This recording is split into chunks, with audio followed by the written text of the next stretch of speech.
Je suis Nicolas Auchnier, calligraphe. J'habite Paris, mais d'adoption à Biarritz depuis maintenant plus de 8 ans. Je suis devenu calligraphe quand j'ai rencontré Maître Wing, donc de la formation Gong Kong à Shanghai. Et là, en fait, j'ai appris la posture de la calligraphie. Donc au-delà de savoir écrire, j'ai appris comment accepter donc, le territoire, etc. Et ça m'a tout rendu en fait, parce que j'écris environ une dizaine d'heures par jour parfois. Et cette posture qu'on retrouve en fait dans le surf. Et donc en fait, j'ai tout de suite, quand je suis arrivé à Biarritz, je me suis essayé au surf et c'est devenu une passion.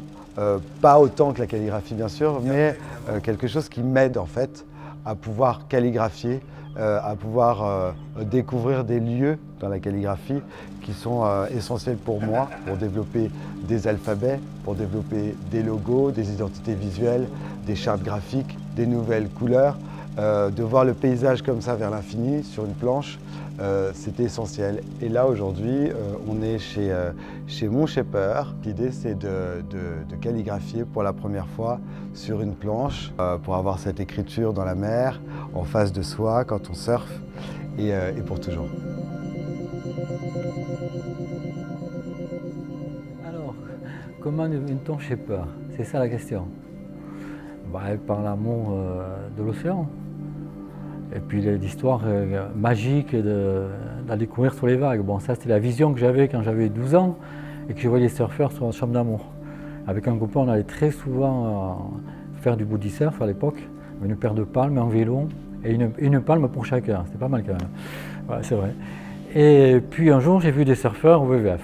Et ça, j'ai trouvé ça fantastique. Moi, je pensais qu'ils couraient sur l'eau, tu vois. Alors j'ai regardé, j'ai vu que non, ils ne couraient pas sur l'eau, ils avaient des plans sous les pieds. Puis ça m'a trotté dans la tête tout le temps. Et arrivé vers 18 ans, j'ai acheté une planche de surf. Et puis là, c'était une révélation, quoi. Je me suis dit, je vais en faire mon métier.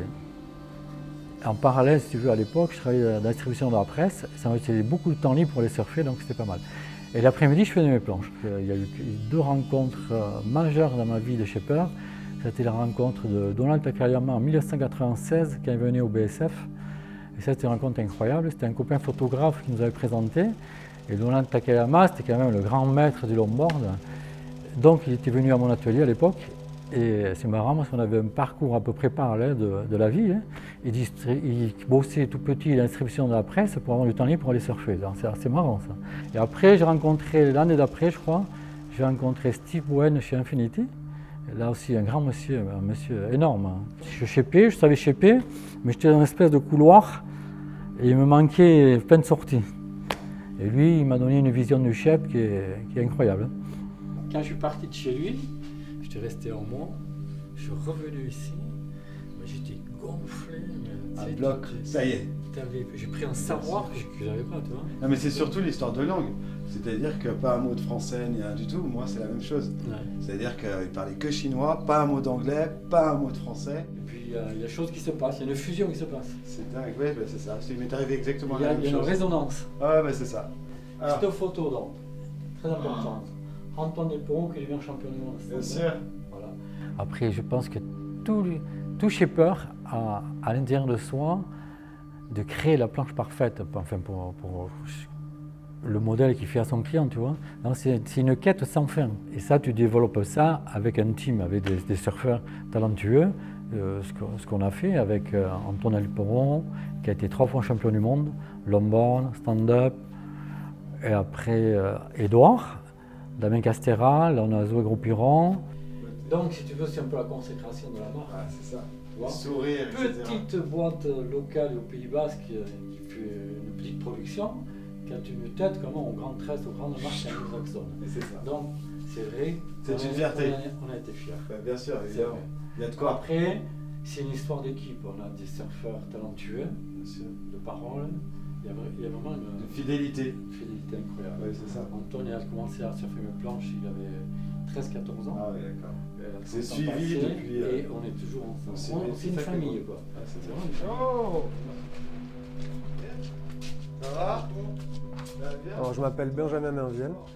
J'ai rejoint la société de mon père, du coup, en 2016, en tant que glaceur. Du coup, moi, je m'occupe de tout ce qui est partie résine au niveau des planches de surf et surtout au niveau couleur. Moi, j'adore tout ce qui est couleur, du coup, tout ce qui est pigment. C'est mon domaine, quoi. Du coup, il m'a laissé un peu carte blanche, on va dire, dans ce domaine-là. Mais il fallait que je lui prouve par A plus B que j'en étais capable. Donc, c'est-à-dire, on lui a fait une planche de surf dans son dos pour son anniversaire. Je crois que c'était pour ses, je dis pas de bêtises, 55 ans. On lui a fait une planche de surf de A à Z, en résine teintée, avec les logos en résine teintée, tout, qu'on lui a offert. Et quand il a vu la planche, il n'a pas cru que c'était moi qui l'avais glacé, du coup. Il a cru que c'était un concurrent à nous, enfin un concurrent, plus un ami.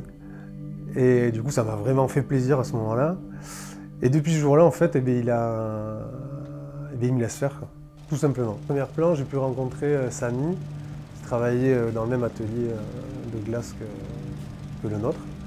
Et du coup, Samy, lui, c'est quelqu'un qui est dans le milieu depuis des années, qui est hyper efficace au niveau du boulot, et qui m'a montré plein de techniques au niveau du glaçage. Et c'est vrai qu'il m'a fait évoluer dans le bon sens. Quand je suis arrivé dans la société, mon père, Alain, lui, il n'était pas du tout, mais du tout, spécialisé dans les résines teintées. Justement, si on lui demandait des résines teintées un peu spéciales, il essayait de détourner la question et d'amener le client vers ses solutions à lui, c'est-à-dire la peinture. Et du coup, moi, j'ai amené en fait une patte, on va dire, un peu plus artistique dans la marque Merviel Surborn. Et maintenant, on le voit, on va dire 80% des planches qu'on fait, elles sont toutes en résine teintée. Et d'ailleurs, on ne propose plus de peinture de nos jours pour les finitions de planches. Le marché il a changé, c'est-à-dire que maintenant, on n'est plus dans des planches de surf, c'est des beaux objets qu'on garde, c'est vraiment des planches, on va dire, intemporelles, qu'on garde vraiment quasiment à vie. On n'est pas sur du consommable. On fait vraiment des planches qui vont durer dans le temps.